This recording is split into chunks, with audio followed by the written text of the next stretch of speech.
ఒక్కొక్క జన్మలో నేర్చుకుంటూ కొద్ది కొద్దిగా పైకి వెళ్తూ ఉంటాం.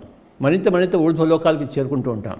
ఎన్నో జన్మల తర్వాత బహూనాం జన్మనామంతే జ్ఞానవాన్ మాం ప్రపద్యతే.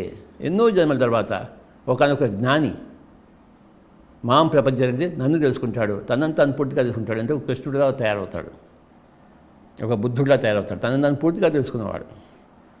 బహునాం జన్మనామంతే, ఎన్నో జన్మలు ఎత్తాలి.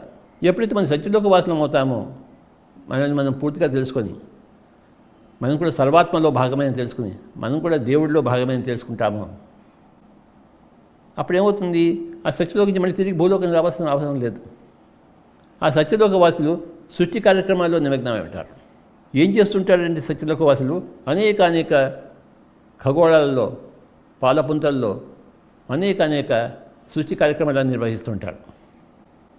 వాళ్ళు సృష్టికర్తలు, సహసృష్టికర్తలు. సత్యలోకవాసులందరూ సహసృష్టికర్తలు. ఈ సృష్టి అంతా ఎలా జరిగింది? అక్కడ సహసృష్టికర్తల వల్ల జరిగింది. ఎన్నో లోకాల్లో ఎన్నో గోళాలు, ప్రతి గోళంలో ఎంతో సృష్టి, వృక్ష సామ్రాజ్యం, జంతు సామ్రాజ్యం, మానవ సామ్రాజ్యం, ఇలాగ ఎంతో సృష్టి.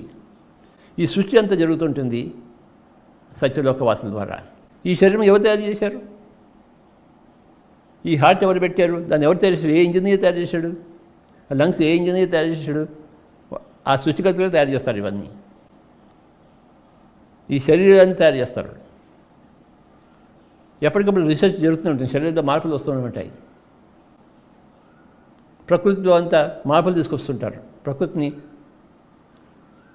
మరింత తేజవంతం చేస్తుంటారు సృష్టికర్తలు, సత్యలోకవాసులు.